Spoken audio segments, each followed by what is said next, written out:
La clase de hoy la vamos a trabajar sobre la incidencia política.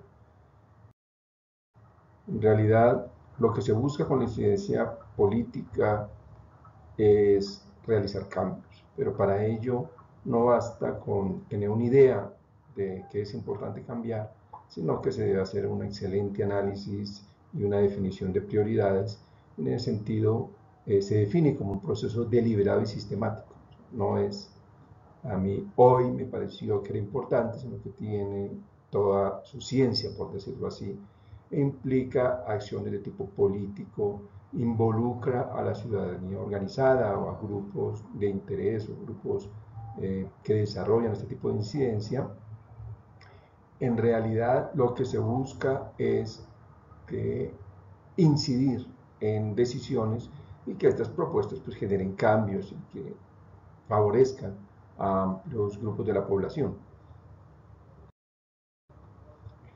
Se utilizan diferentes conceptos o términos para hablar de incidencia, como cabildeo, lobby y otros. En realidad se parecen, pero hay pequeñas diferencias. En el cabildeo lo que se busca es ganar voluntades, se busca buscar consenso sobre una problemática. El advocacy, lo que se busca más que todo es apoyo con respecto a una problemática o a una propuesta. La incidencia está más definida como buscar cambios y en esto, pues en ocasiones esos cambios requieren ejercer una presión, por lo cual hay que buscar mecanismos, digamos, de fuerza o de acción, y en esto pues, también pueden participar grupos o activistas que son personas o grupos que de manera sistemática se preocupan por una problemática y plantean acciones. Por lo general no son grupos que tengan todo este análisis del problema, sino que responden a sus creencias o a sus ideologías en algunos casos. Hay que tener en cuenta que cuando se habla de incidencia no necesariamente se está hablando de ir a los medios de comunicación y hablar de una manera pública con respecto a estos problemas.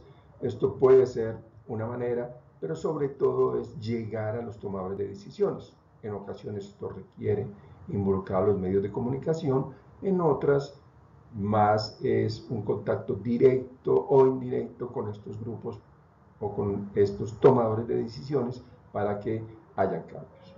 A veces es mejor guardar silencio, por lo menos a nivel de los medios de comunicación, que en ocasiones hacen su propia interpretación de lo que se está planteando, proponiendo, y centrarse en los que podrán tomar decisiones, intervenir con ellos o discutir con ellos cuáles pueden ser esos mecanismos para que la decisión sea tomada.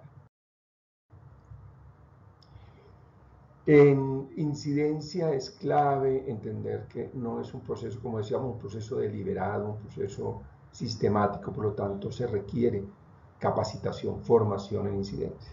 El hecho de uno creer conocer un problema y creer en tener algunas soluciones no lo hace una persona con capacitación o con experiencia en hacer incidencia.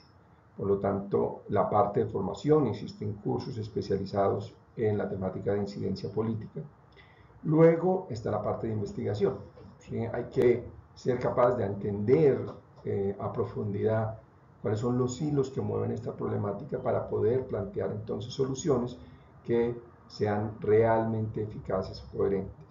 Luego está parte de lo que ya hemos hecho en este curso, toda la parte de análisis de política, de entender cómo están el contexto, los procesos, los actores, e igualmente a partir de ello ver cuál es la posición de estos actores con respecto a lo que se está proponiendo.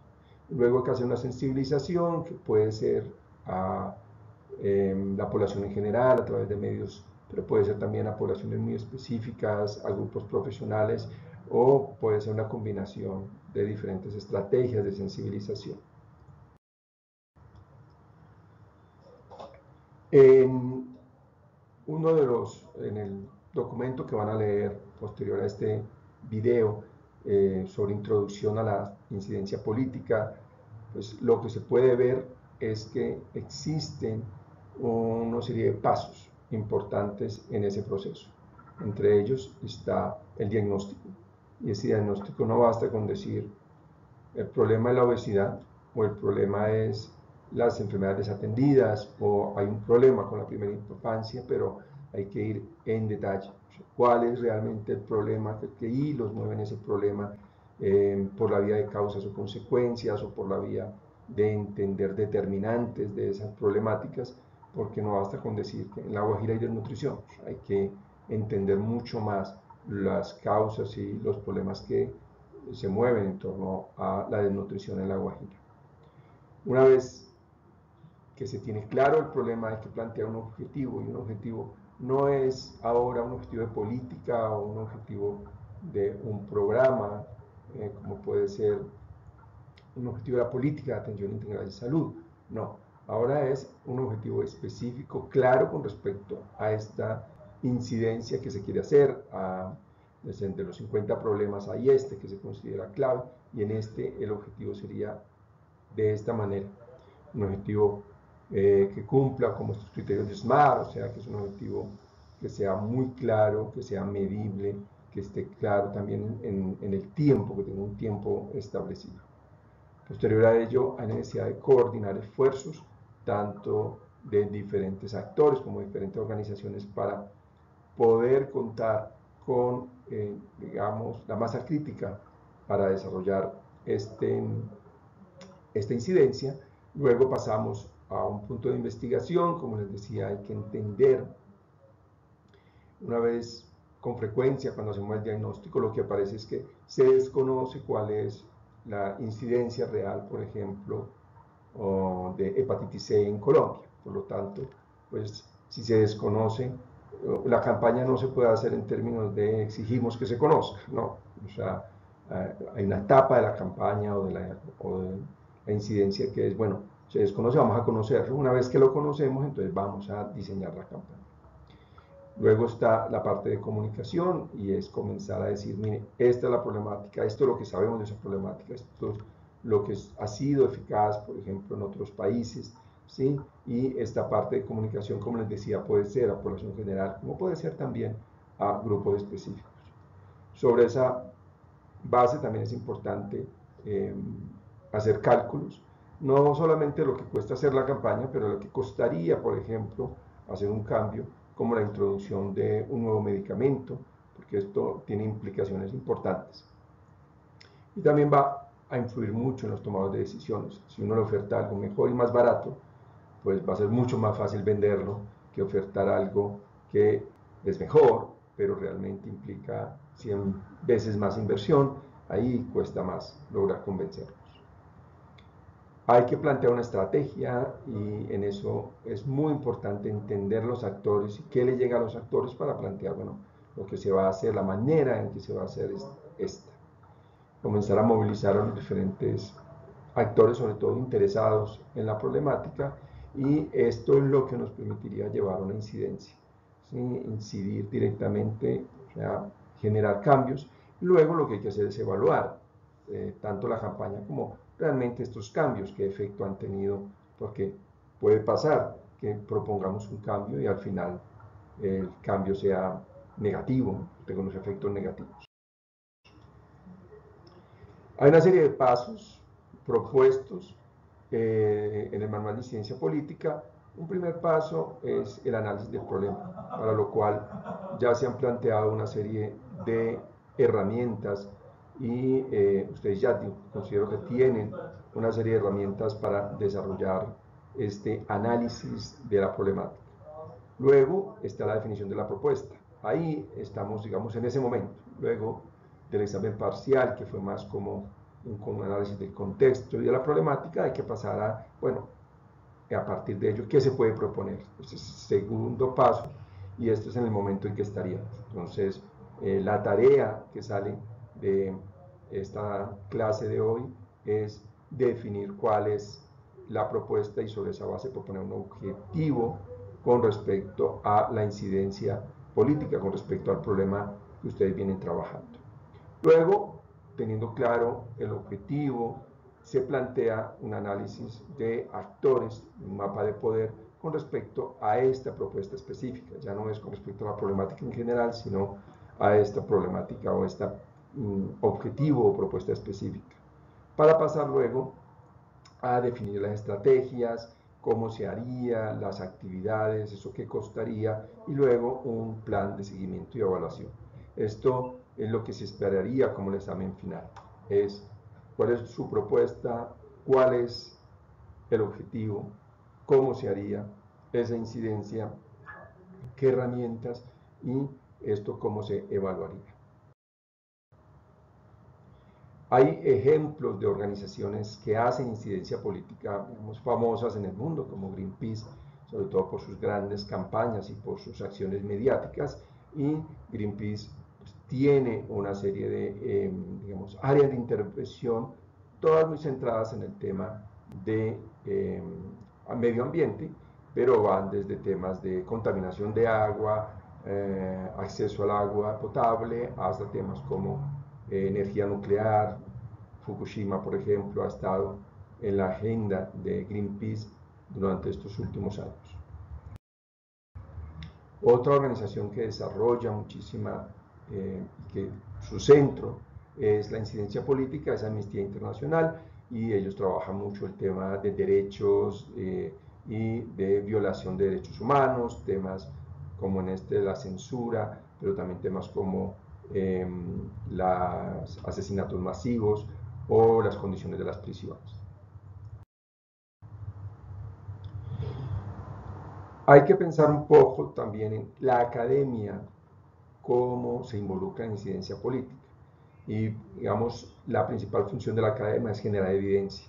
Esto aporta a la incidencia, pero no es la incidencia política. El hecho de que uno cuente con evidencia, por ejemplo, el hecho de que exista mucha evidencia de que la obesidad genera problemas de salud o que el tabaco genera problemas de salud, no es suficiente para generar una campaña política y hacer que la obesidad o el tabaco estén en la agenda política. Entonces se necesita más que la evidencia, pero definitivamente la evidencia sí soporta. Por ejemplo, soporta en qué acciones en control del tabaco son más eficaces. Si las acciones, por ejemplo, de las imágenes en las cajetillas y qué tipo de imágenes en las cajetillas, o si las acciones como la prohibición del consumo de cigarrillo en espacios públicos, en espacios cerrados. Entonces ahí la academia puede aportar muchos elementos.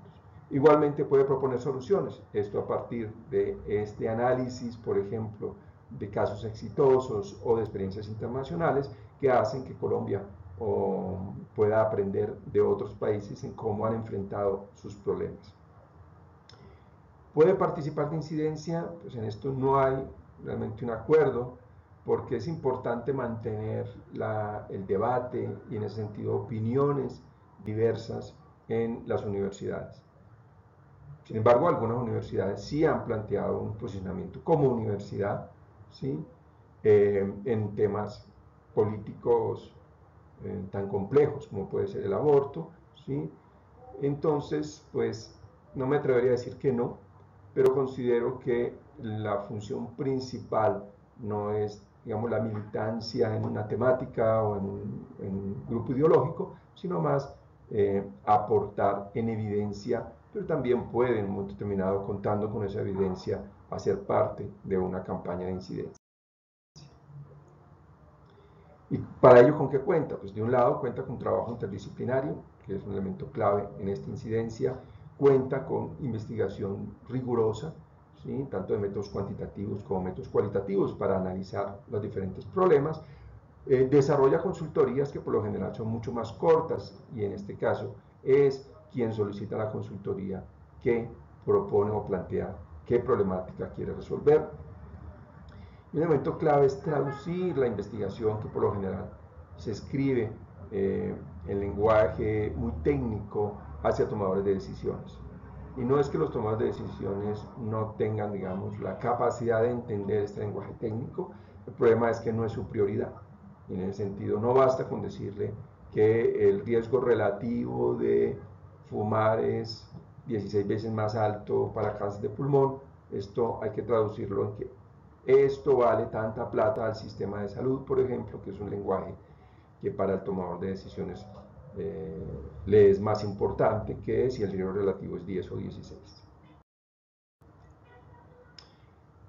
Las publicaciones pueden convertirse en una herramienta de incidencia, sobre todo cuando intentan proponer o evaluar acciones o intervenciones que son eficaces, como puede ser la ciclovía, ¿sí?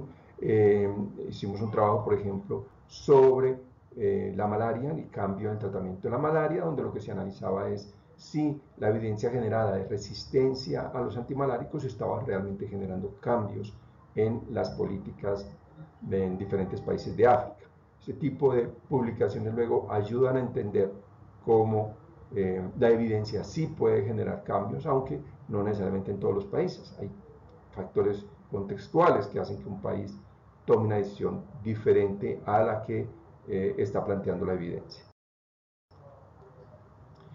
Las consultorías pues ayudan un poco a hacer análisis sobre experiencias nacionales e internacionales. Algunos ejemplos son precisamente una consultoría sobre experiencias nacionales e internacionales de humanización de los servicios de salud.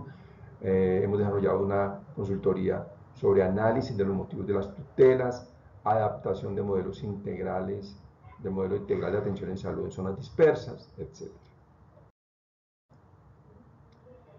O una herramienta con la que cuenta la Escuela de Gobierno son las notas de política, que iría en el camino de los policy brief, que veremos en una clase, en otra clase, y básicamente lo que permite es establecer la manera de presentar una problemática a tomadores de decisiones.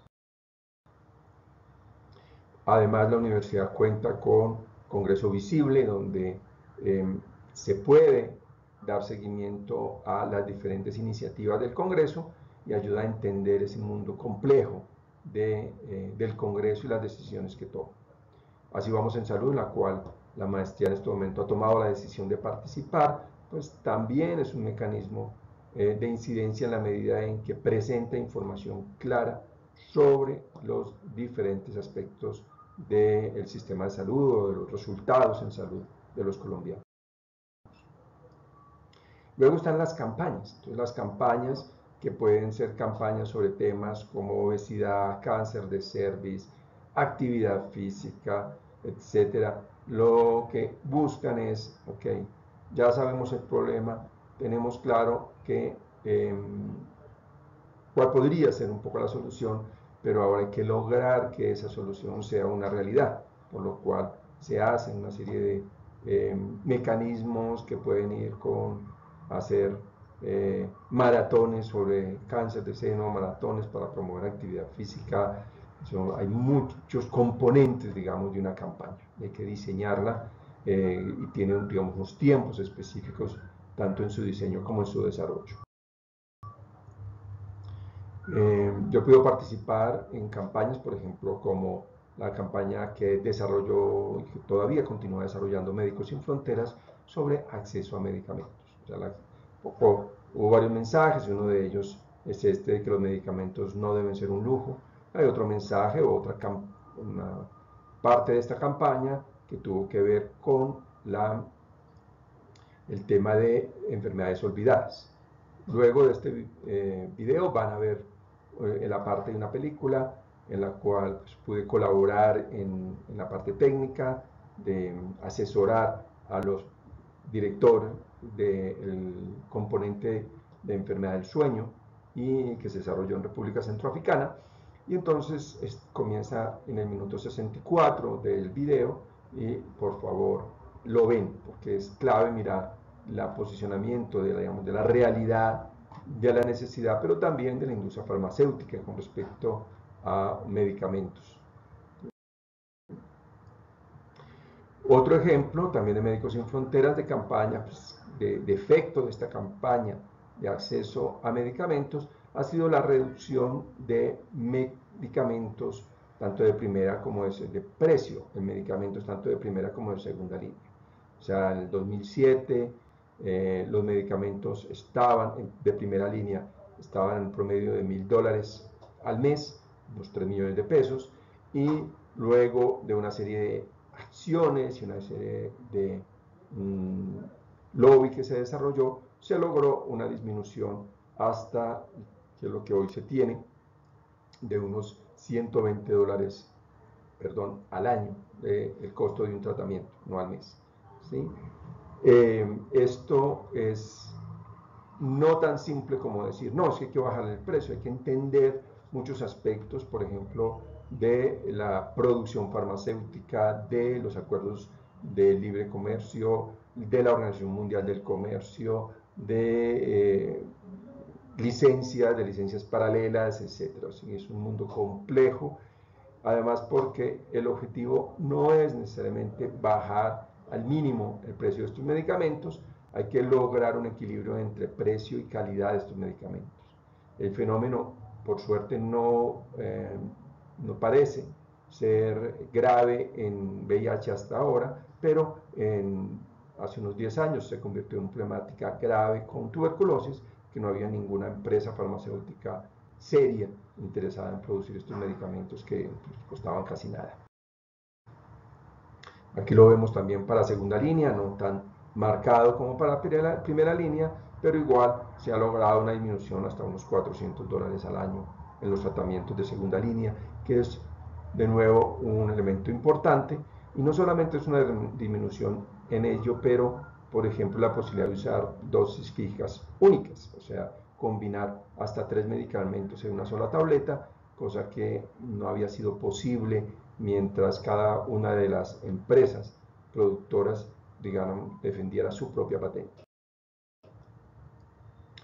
Igualmente, pues hay que hacer análisis de costo, cosa que parece fácil, pero al final no lo es, porque hay que estandarizar muy bien la fuente y qué se está comparando, para no comparar peras con manzanas, pero definitivamente, dependiendo de los países, hay diferencias importantes en precios.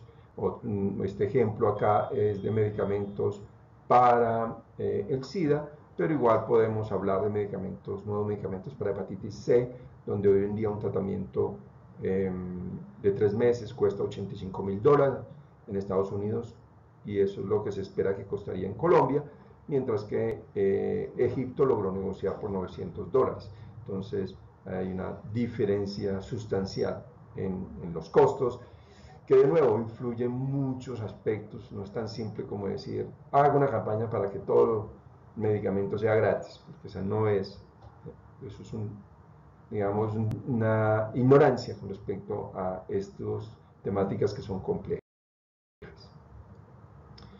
Ahora, pues ha habido todo un tema de patentes, y uno de los medicamentos, digamos, insignia en este tema ha sido Glivec, que es un medicamento para el cáncer de seno, que también existe en Colombia como Glivec, que India lo estaba produciendo como genérico, y pues hubo una presión muy importante de la industria farmacéutica europea y americana, exigiendo que se prohibiera esa producción y solo se pudiera utilizar el medicamento de patente.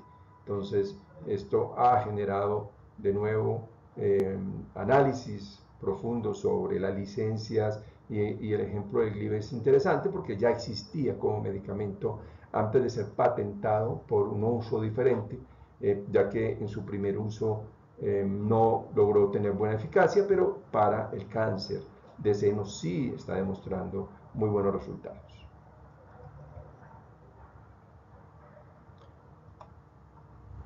Bueno, parece que no quiere terminar